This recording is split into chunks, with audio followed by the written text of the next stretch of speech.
Alright, hello everyone. Topic natin, title, Divine Intelligence. So in this lecture, gusto kong sagutin tong question na to na baka kayo din minsan tinatanong nyo, no?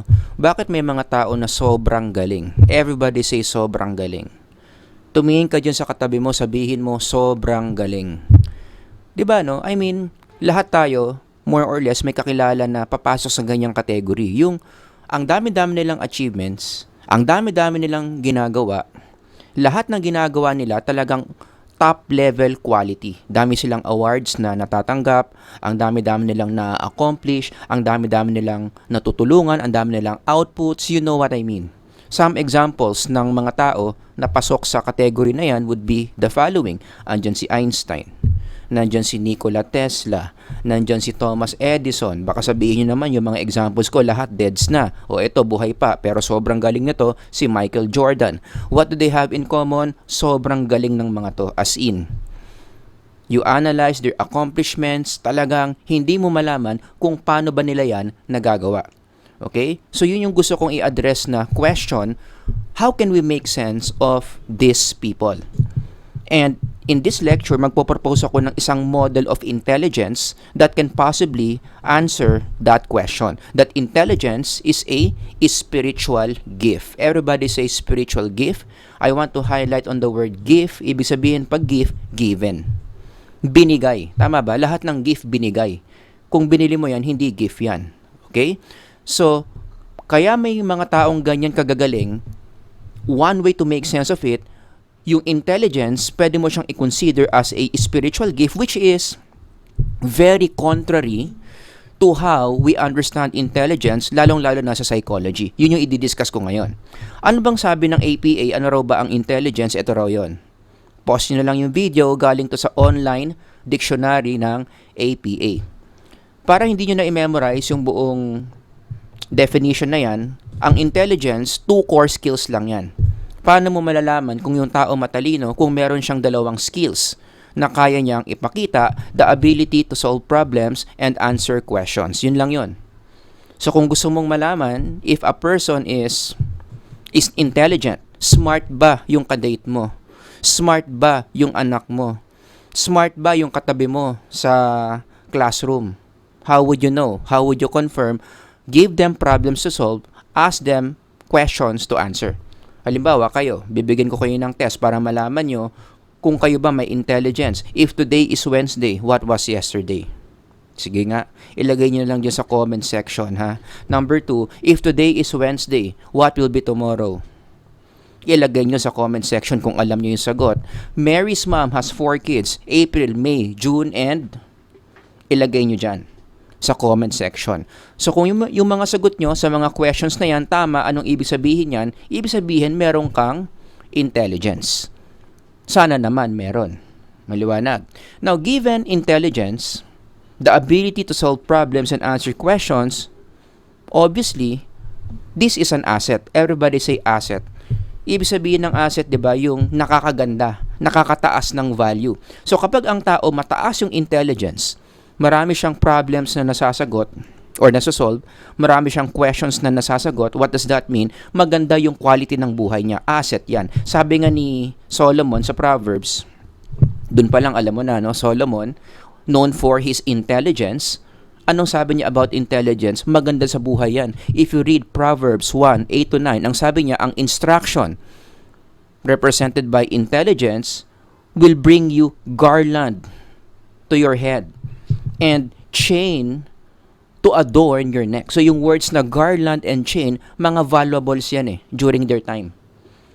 Which means kapag pinataas mo yung intelligence mo, gaganda ang buhay mo in what way? Ito, yung numbers 1-5. Would you agree na kapag ito nagagawa mo, dahil matalino ka, gaganda talaga buhay mo? Lahat ng exams na tinitake mo, napapasa mo. So ang dami mo sigurong licenses kasi lahat ng board exams, napasa mo. May mga taong ganyan, no? Tama ba? Nangongolekta ng titles, nangongolekta ng lisensya. Kaya kapag sinulat nila yung full name nila, punong-puno ng mga letters. RPM, RSI, MS. Kasi napapasa nila yung mga exams. Kapag intelligence ka, meron kang ability to make more money kasi wais ka sa pera. Alam mo saan mag-i-invest. Alam mo paano patubuin yung pera. Nagkakaroon ka ng better relationships. Alam mo kung paano kayo magbabate ng asawa mo. O kaya happy ka, lagi kayong bate. Kasi pag nag-aaway kayo, you exactly know what to do. So hindi ka ngayon nababother na magkaaway kayo because yun nga, alam mo kung paano kayo magbate. Ang tawag dyan social intelligence or interpersonal intelligence. You make better decisions in life. Lahat ng decision mo tama. One of the things na nagpapabagsak sa buhay ng tao, maling decisions. Mali yung pag-invest mo sa ganitong kumpanya, scam pala. Klarong-klaro naman na scam yung kumpanya, ba't hindi mo nakita? Mababa kasi yung intelligence mo. Yung kabaliktaran. Lahat ng pinag-investan mo, tumubo. Kasi nga, meron kang financial intelligence. Gaganda talaga buhay mo dyan. And of course, number 5, great career. Kaya ka lagi napopromote. Biruin mo yun, isang buwan ka pa lang sa opisina, ikaw na yung may-ari ng kumpanya. Ganun ka kalupit. So, sobrang intelligent mo. Am I making sense? Yun yung sinasabi ni Solomon dito, na kapag mataas ang intelligence mo, tumataas din yung value ng buhay mo. Garland to your head. Chain to adorn your neck. Kaya yung mga tao kanina na sinabi ko, sila Einstein, sila Jordan, magaganda buhay niyan eh. I-research nyo na lang. Diba? Basically, hindi sila namuhay ng mahirap. Hindi sila yung isang kahig, isang tuka. Because of their smartness, because of their intelligence, they had more than enough. Kaya ang application dito, if intelligence is an asset, be smarter today than you were yesterday. Do you agree? Ibig sabihin, kung merong isang bagay sa buhay mo araw-araw na gusto mo sanang tumaas, sana hindi blood pressure, sana intelligence. Kasi meron kang benefit na makukuha if you become smarter and smarter every day. Ito dapat yung inaatupag mo araw-araw. Gumawa ka ng mga bagay na magpapatalino sa'yo para magiging mas matalino ka ngayon kumpara sa kahapon. That's very important if you want to increase the quality of your life. Ngayon, punta ulit tayo sa definition ng intelligence. I want to highlight the words, the ability. Everybody say ability. So, ang tawag ko dyan, the ability model of intelligence wherein, ang ibig sabihin yan, yung intelligence, kakayanan. Everybody say kakayanan. Meron kang mga pwedeng gawin as a person para yung intelligence mo tumaas, mag-improve. And I think that's good news because that tells you that intelligence is within your control. 'Di ba merong range ng intelligence as you can see here on the slide, range yan eh. May mga tao dito sa upper range, mga matatalino. May mga tao dito sa lower range, ayoko na lang sabihin kung anong label. Alam nyo na yan. Nagigets nyo? So good news itong ability model kasi ibig sabihin kapag nandito ka sa lower range of intelligence, meron kang mga pwedeng gawin para mag-improve, tumaas-taas naman yung intelligence mo. Because again, it is an ability. Pag sinabi mong ability, pwede mong practicein, pwede mong pagalingin, pwede mong pagyamanin.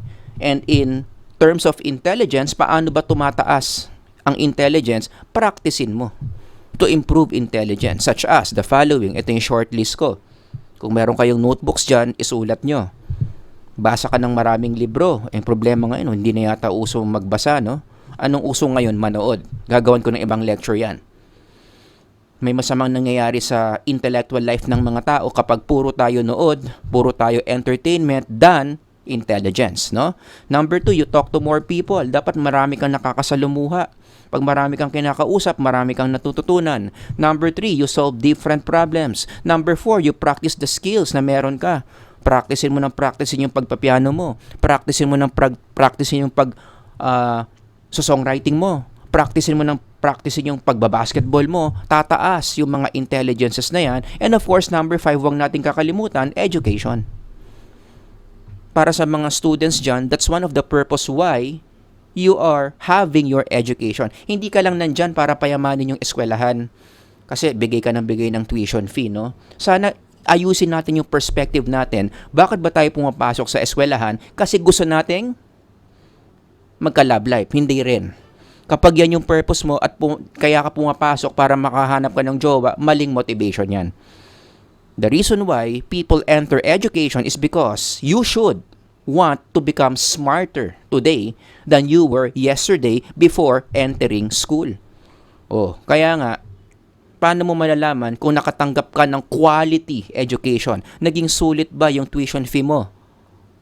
How do you answer that question? Kumpara mo yung sarili mo before the school and after the school. Tuwang-tuwa ka, nakagraduate ka. Quality ba yung education mo? Sulit ba? E di kumpara mo yung sarili mo bago ka pumasok ng eskwelahan. Kung ang sagot mo is yes, mas matalino ako ngayon na nakagraduate na ako, kumpara nung bago ko nakapunta sa eskwela na to, edi okay yun. Sulit yung bayad mo, tumalino ka, na-achieve yung goal ng education mo. 'Di ba? Pangit naman kung walang pinagbago. 'Di ba? Dati kang hindi intelligent, then nang eskwelahan ka, graduate ka, ganun ka pa rin. Sinayang mo lang yung pera mo. Or worse, lalong bumaba yung intelligence mo. Yun ang grabe talaga. 'Di ba? Yung mas matalino ka pa nung hindi ka pa nag-eskwelahan. Simula nung nag-eskwelahan ka, nawala yung talino mo. Huwag naman sana. Because again, that's not the point of education. The point of education is to make people a little bit smarter. Dito ko na ipapasok yung sinasabi kong gift model of intelligence. Or sorry, divine model I mean. Okay? So, the alternative view of intelligence na gusto kong ipasok dito is the divine model of intelligence where we believe that intelligence can be a gift that was given to us. Kaya pwede ko na itong burahin tong APA dito kasi hindi na APA magsasabi nito, ako na to. This is just another alternative, another proposal to make sense of some instances na yung mga tao sobrang galing talaga. Parang imposible namang ito, ability lang nila to. Na pre-practice lang nila ng pre-practice kaya sila naging magaling na ganon. Alright? Anyway, so ito yung tinatawag nating divine model of intelligence wherein ang intelligence, we see it as a gift given to us by a divine being. Could it be na may mga klase ng intelligence na ganon? Hindi nila pre-practice, binigay sa kanila supernaturally of a divine being.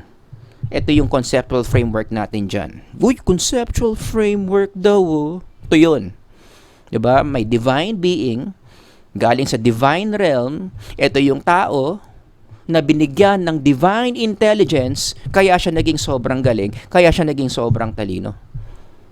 And take note, yung mga taong ganito, in their current level of intelligence, hindi sila masyado nag-practice para sa intelligence nila.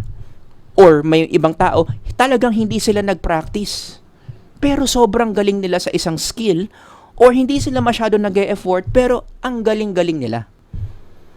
'Di ba? Ito yung mga ginagamitan natin ng ganitong expression, natural na natural sa kanya yung pagiging magaling niya. Again, sounds familiar. Ito yung mga sinabi ko kaninang examples. Ayan. It seems like even without trying, kahit na hindi sila masyadong mag-effort, natural sa kanila na maging achiever sila ng ganyan katindi. What can explain that? Yun nga yung sinasabi ko, this conceptual framework, the divine model of intelligence. So going back to that question, could it be, posible ba talaga na yung intelligence hindi na pa-practice, rather binibigay supernaturally by a divine being? To that question, ang sagot ko would be yes. And my basis would be God's Word, kasi ako naniniwala ang God's Word, at alam nyo naman sa channel na to, yan talaga yung foundation natin, this reflects psychological reality. So lahat ng mga bagay-bagay na nababasa natin sa Bible, kaya nangyayari yon kasi yun talaga yung reality, psychologically. Okay? So I'm going to give you some examples from God's Word that will support the idea na talagang ang intelligence could be divinely given. Now, don't get me wrong, hindi ko sinasabi na lahat ng intelligence divinely given. May mga intelligences na talagang pinapractice. May mga intelligences na talagang hinuhulma via education, training, different programs. Hindi ko dinideny yun. Ang sinasabi ko lang, merong variant ng intelligence na divine. Hindi masyadong pinapractice. Kasi nga, binigay na sa taong yon yung ganong level ng galing. Okay? One example from God's Word na magsusupport sa model na yan would be, syempre, si King Solomon. Very well known for his intelligence. Saan ba nanggaling yung intelligence ni Solomon? I mean, if you read the Bible, sobrang talino talaga ni Solomon. Saan ba nanggaling yan? Nag-aral ba siya? Practice ba niya yan? Nag-undergo ba siya ng training program? Answer, hindi. Basahin natin 1 Kings 3:5. At Gibeon, ito, nakalagay. At Gibeon, the Lord appeared to Solomon in a dream by night. Nagkaroon siya ng vision habang natutulog siya, where God said, "Ask what I shall give you." Basahin niyo lang yung context, no? So si Solomon, anak ni David, si David close kay Lord. So for some reason, nabasahin niyo na lang, si God, tinanong niya si Solomon kung anong gusto ni Solomon na ibigay niya sa kanya. I want to highlight here the word give. So God is asking, what something can He give Solomon? Anong sagot ni Solomon? To make the long story short, basahin niyo lang sa 1 Kings 3:8-9, humingi siya ng understanding.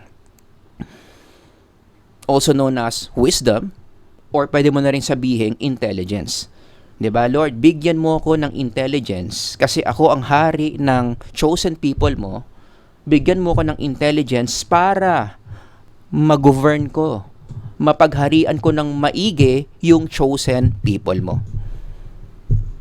Got it? Anong binigay ni Lord kay Solomon? Tinanong ni Lord, anong gusto mong ibigay ko sa iyo? Anong sagot ni Solomon? Intelligence. And it was granted. So God has given Solomon intelligence. Binigyan siya ng katalinuhan. Kaya ano ang resulta niyan? Gaano katalino si Solomon nung binigay sa kanya ni Lord yung intelligence, ganyan katalino. Oh my goodness, basahin niyo na lang. God gave Solomon. I want to highlight that word again, gave. Hindi practice ni Solomon. Hindi siya nag-undergo ng training. God gave Solomon wisdom and very great insight and a breadth of understanding as measureless as the sand on the seashore. Hindi mo pwedeng hindi mo pwedeng practicein yan ng mabilisan. Kaya nga, this is a strong support na ang intelligence ni Solomon divinely given From the time na tinanong siya ni Lord, anong gusto mong ibigay ko sa iyo? Sabi niya, intelligence, boom! Mabilis yan 'Di ba? Hindi yan yung anong gusto mong ibigay ko sa iyo? 1 Kings 3:5. Sabi ni Solomon, intelligence. O sige, after that aral ka, Solomon tutulungan kita sa pag-aaral mo. O after that, mag-undergo ka ng training program, Solomon O tutulungan kitang matuto sa training program mo. Hindi, mabilis 'yan. Anong gusto mo? Intelligence. Anong gusto mo? Intelligence, boom. You see, ganun kabilis kasi nga binigay. Tuloy natin, gaano katalino si Solomon? Solomon's wisdom was greater than the wisdom of all the people of the East. O, di ba? Siya yung pinakamatalino sa East. Mahirap yan sa traditional intelligence na papraktisin mo pa yan na mahigitan mo lahat ng people in the East. Binigay talaga yan divinely. And greater than all the wisdom of Egypt. Grabe, ganyan siya katalino. He was wiser than anyone else, including Ethan the Ezrahite, kung sino man yan. Wiser than Heman. Tama ba? Calcol and Darda, the sons of Mahol. Sino kaya asawa ni Mahol? Si Mahal. Siyempre, joke lang yun, no? And his fame spread to all the surrounding nations. Ganun siya katalino. He spoke 3,000 proverbs and his songs numbered 1,005. He spoke about plant life. From the cedar of Lebanon to the hyssop that grows out of the walls. He also spoke about animals and birds, reptiles and fish. Multidisciplinary pala tong si Solomon. Mukhang kinumpleto yung multiple intelligences ni Gardner. From all nations, people came to listen to Solomon's wisdom, sent by all the kings of the world who had heard of his wisdom. Imposibleng traditional intelligence to na practice niya, nagbasa siya ng maraming libro. This is divinely given to him. Another example in the Bible na pwede talagang ibigay ang intelligence divinely, si Bezalel. Everybody say Bezalel. Ito medyo aatras ka, papuntang Exodus. Mababasa niyo si Bezalel sa Exodus. During that time, kailangan ng Israel ng mga tao na gagawa ng tabernacle ni Lord. kung saan yun yung magre-represent ng presence niya among the Israelites. So may mga instructions si Lord kung paano dapat yung mga eksaktong sukat, ano dapat itsura ng tabernacle. Okay? So in connection to that, itong si Bezalel, binigyan siya ng intelligence ni Lord para magawa yung tabernacle na inuutos niya. So nag-work na naman tong framework na to. From the divine realm, from a divine being, nagbigay siya ng intelligence sa isang mortal na tao na ang pangalan is Bezalel. We can read that in Exodus 35. Then Moses said to the people of Israel, ina-announce na niya kung paano gagawin yung tabernacle, "See, the Lord has called by name Bezalel the son of Uri, son of Hur, of the tribe of Judah, and he has filled with him the Spirit of God with," everybody read, "skill, with intelligence, with knowledge, and with all craftsmanship." Ibig sabihin, yung mga nabasa nyong word dito, yung skill, intelligence, knowledge, craftsmanship, nasa loob, dala-dala ng Spirit of God na pumasok kay Bezalel. Actually, tuloy mo pa yan, marami pa yan. To devise artistic designs. Kahit pala yung creativity, pwedeng ibigay, no? To work in his gold and silver and bronze, in cutting stones for setting, and in carving wood for work in every skilled craft. Sa traditional intelligence, kailangan mo ng matinding training dyan. Kailangan mo ng 10,000 hours dyan para maging magaling ka dyan. But in this case, anong naging means? Bakit nagkaroon ng ganyang ability si Bezalel? Nakalagay nga dyan. Because he was filled with him, the Spirit of God. Moreover, sa Exodus 31 naman to, "I have selected Oholiab." Actually, may kasama pala si Bezalel. Kulang yung pangalan ko dito. Siyempre, marami yan. Hindi naman niya kakayanin mag-isa yan, no? So, si Lord, pumili din ng isa pang tao other than Bezalel by the name of Oholiab. Everybody say Oholiab. O Oholiab. Ewan ko anong basa dyan. Basta siya yun. Son of Ahisamak. Hindi ko na alam kung tama pa ba yung mga pronunciation ko. Of the tribe of Dan. As his assistant yon, para meron namang katulong si Bezalel. And ito pala si Oholiab, ayun, no? Sa background. O ang tanong, paano naman naging matalino si Oholiab sa paggawa ng tabernacle? Di basahin natin dito, "I have also given," si God ang nagsasalita dito a divine being speaking here, and a divine being says, "I have given skill to all the craftsmen, that they may fashion all that I have commanded you." Again, I highlight the word given. Si Lord nagbigay ng skill, intelligence to all the craftsmen na gagawa ng tabernacle niya. So si Bezalel, si Oholiab, at marami pa kasi sabi dito, marami, craftsmen. So hindi lang silang dalawa. So, yung mga taong yun, kung sino man yung iba pa doon, binigyan sila ng intelligence so that they can do something that God wants them to do. O, ituloy pa natin sa Exodus 35. He has filled them. Si Moses ulit to, in-explain niya sa mga tao kung bakit si Bezalel at Oholiab yung gagawa ng tabernacle. Kasi raw, God has filled them with skill to do every sort of work done by an engraver or by a designer or by an embroiderer in blue and purple scarlet yarns and fine twined linen, or by a weaver, by any sort of workman or skilled designer. Ganyan kalupit. So, imposibleng itong si Bezalel at Oholiab, nung inassign sila ni Lord, nag-aral muna sila. Di ba? Inassign sila ni Lord and then boom, binigyan sila ng divine intelligence. Another example would be sa Matthew, New Testament naman to. Naalala niyo yung pa-quiz ni Jesus? There was a time tinatanong niya yung mga disciples niya, "Who do you think I am?" The very popular question. So maraming sumagot, including Peter. At anong sabi ni Peter? "Lord, you are the Messiah, the Son of God, the one that we are waiting for." Anong ginawa ni Jesus? Anong sinabi, ni Jesus? Sabi niya dito, "Blessed are you, Simon Bar-Jonah." Tuloy natin. For flesh and blood hath not revealed unto thee, but my Father which is in heaven. I want to highlight the word revealed, which is the same as the word given. Binigyan ka ng Diyos ng revelation.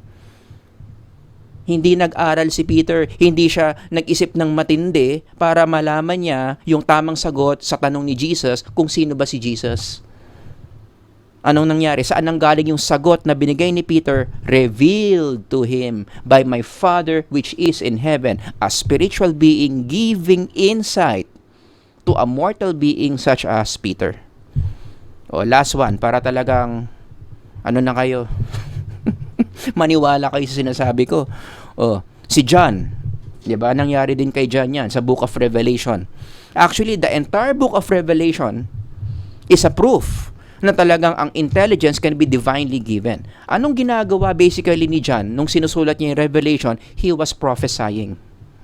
He was prophesying. Meron siyang mga alam na mga sagot about the present, about the past, lalong-lalo na what will happen in the future. Paano niya nalaman yon? Bakit matalino siya sa mga aspects na yon? Because it was given to him supernaturally. Revelation 1:1 pa lang eh. Ituloy mo na hanggang verse 2. Yan yung implication yan. The revelation from Jesus Christ, which God gave him, ayan na naman yung word na yan, no? Gave him. Gave. Palakayin natin na. Yan, gave. The revelation from Jesus Christ, which God gave him to show his servants what must soon take place. Isa si John doon. He made it known by sending his angel to his servant John. So, another divine being. This time, pinadaan ni Lord, no? So, si Lord yung source, pinadala niya sa isang angel, yung intelligence, yung knowledge na dala ng angel, binigay niya kay John, who testifies to everything he saw. That is the word of God and the testimony of Jesus Christ. And then from there, John wrote the entire Revelation, which is a reflection of his divine intelligence. Nagigets nyo? Ganun yung pananaw kapag naniniwala tayo na ang intelligence can be divinely given. Alright? So, ano yung mga applications na pwede nating matutunan from this alternative model of understanding intelligence? Let me give you some. Number 1, intelligence is a spiritual resource. Dapat magbago yung pananaw natin sa intelligence, na ang talino pala, pwede siyang spiritual resource. Something that is given to us by asking God for it. Does that make sense? It's not just a brain thing. It's not just a genetic thing. Kasi sa traditional view of intelligence, kaya ka matalino kasi okay yung brain cells mo. Okay yung activity ng neural connections mo. Malaki kasi yung brain mo. Sinasabi nila yan kay Albert Einstein, di ba? Kaya raw matalino si Albert Einstein. If you compare his brain size to the entire population, it's a little bit bigger.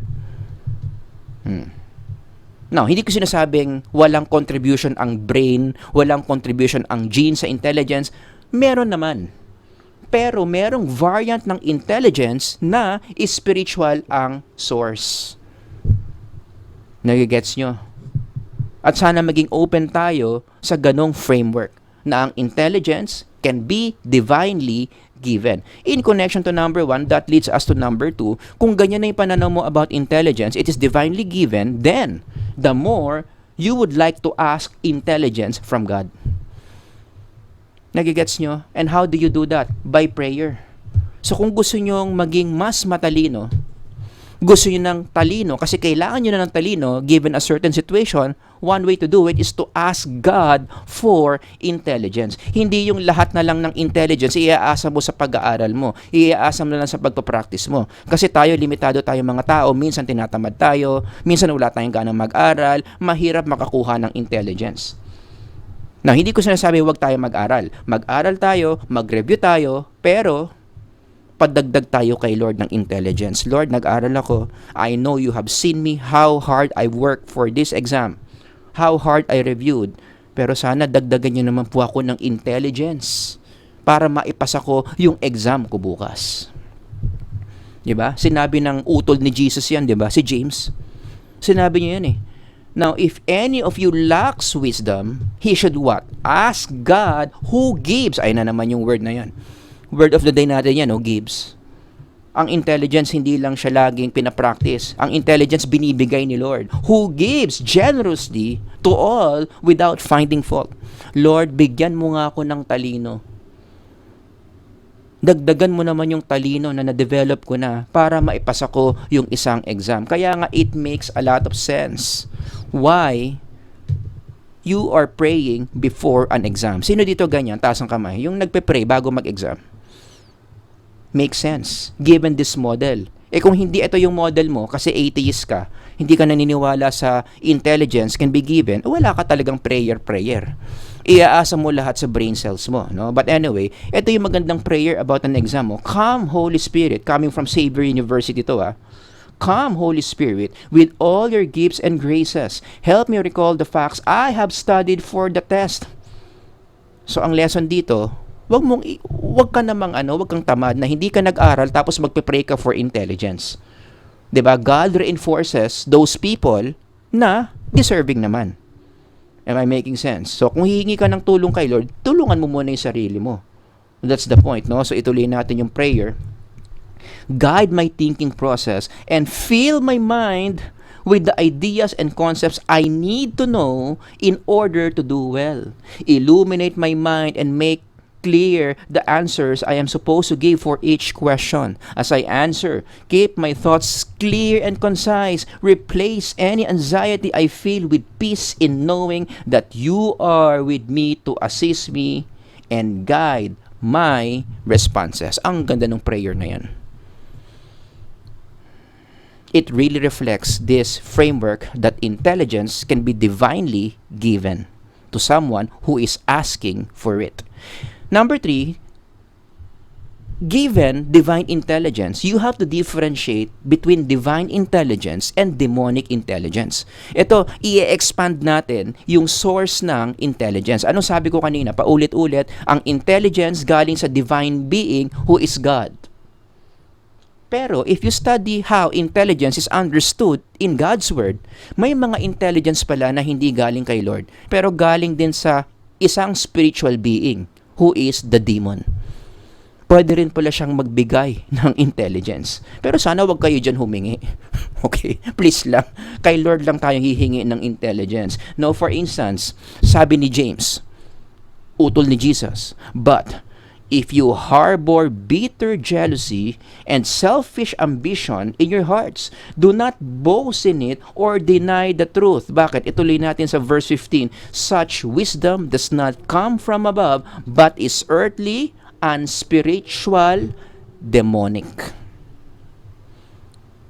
James 3:14-15, merong type of intelligence na demonic. At yung intelligence na yon, bakit siya naging demonic? Verse 14 answers the question. Kapag yung intelligence na yon motivated by jealousy, motivated by selfish ambition, most likely, demonic yan. Demonyo ang nagbibigay sa iyo ng intelligence kapag ginagamit mo yung intelligence mo out of jealousy and out of selfish ambition. Ito naman yung framework natin. Kanina, itong nandito si Lord. Ngayon, demonyo. Ikaw to. For some reason, yung demonyo, binibigyan ka ng intelligence. So, nangyayari, marami kang mga alam na solutions, marami kang alam na mga sagot na nanggaling sa demonyo. Such as the following. Yung intelligence mo sa pagpapatunay that there's no God could be demonic. Tapos yung ipapakalat mong knowledge na you can be anyone you like. Hindi mo naman talaga kailangan si Lord eh. Lahat ikaw ang magdedetermine sa buhay mo. Usong-uso yan. Lalong-lalo na sa mga self-love movement books. Sa mga self-help books, ang daming ganyan. It could be demonic. That money is everything. Naku, marami rin ganyan. Pinopromote na dapat daw ang tao alipin ng salapi. Ang point daw ng buhay, magparami ng pera. Maraming ganyan. Demonic pala yan. Can be. No? Be happy always. Uso na naman yan sa self-love movement. ang number one priority raw ng tao, araw-araw, dapat maging masaya. Which, if you read God's Word, hindi yun ang goal. Our goal is to know God and spread His Word. Yun dapat ang goal natin. Hindi laging maging masaya. Alright? O, lalo na to, siguro makakarelate dito, paano magnakaw ng malaki? I mean, merong mga magnanakaw, aminin nyo na, matatalino. Talaga ang tagal-tagal na nilang nagnanakaw, hindi sila nahuhuli. Or kung nahuli man sila, hindi sila nakukulong. Maraming ganyan, no? Hindi sila nakukulong kasi alam nila paano i-defend yung mga sarili nila. Alam nila paano lusutan yung mga kaso. May kakilala ba kayong mga ganyan? Ang galing magnakaw, ang galing din lumusot. Kaya hindi sila napaparusahan in the earthly realm. Ayoko na lang magsalita but I know you get what I'm saying. Could it be na yung ganong intelligence nila sa pagnanakaw nanggaling sa demonic forces? So dapat ingat kayo, no? I-differentiate nyo. Ano ba yung intelligence na galing kay Lord? Ano yung intelligence na demonic? And if ever na meron kang demonic intelligence, magaling ka sa isa dito,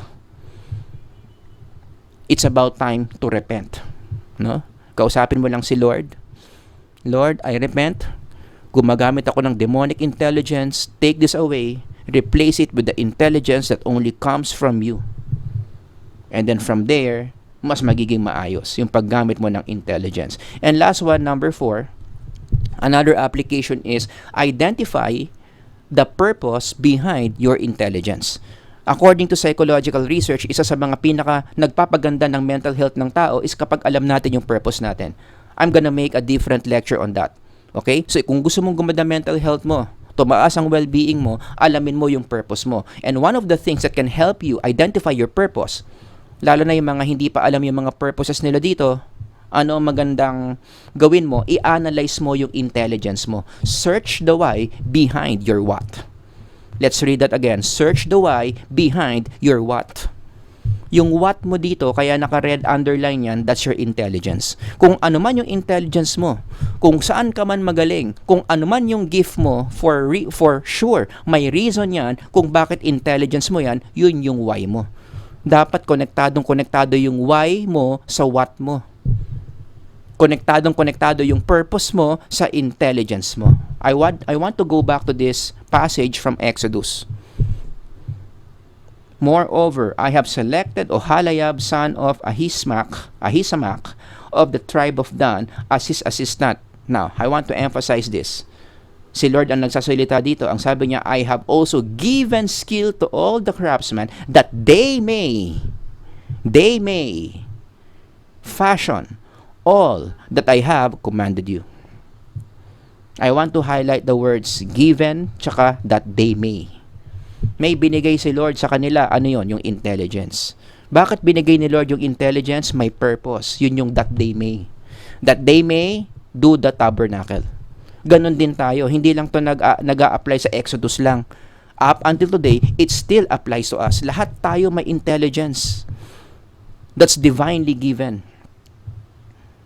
Let's not stop there. Huwag lang natin enjoyin yung intelligence na binigay sa atin. What do we do? Yung intelligence na binigay sa'yo, divinely, hanapin mo kung anong purpose. May reason yan kung ba't binigay sa'yo. Hanapin mo yung that they may mo. Or in that case, that you may. This is my intelligence that I may blank. For sure, yung blank doon, contribution mo yan to the kingdom of God. Kung ano man yun. Kaya binigay sa'yo yung intelligence na yan. Meron kang certain role na gagawin to benefit the kingdom of God. That's one way to find your purpose. Identify mo muna kung anong binigay sa yung intelligence divinely, and then from there, boom! Why do you think that intelligence was given to you? Then live that purpose every day. Araw-arawin mong gamitin yung intelligence mo every day. Diyan talaga gaganda ang well-being mo.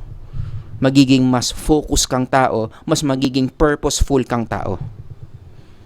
You can clearly see the connection between where you're good at and why you're good at it. Tingnan mo, talagang bababa yung chance mo of mental illnesses because your purpose, as guided by your intelligence, is so clear. Okay? So, yun lang, yung maikli nating lecture on Divine Intelligence. Kung meron kayong mga questions, ilagay nyo lang dyan sa baba, or suggestions, or comments, just drop a message there. Sir Howard here. Hanggang sa susunod na lecture, God bless everyone. Bye-bye. Ingat kayong lahat.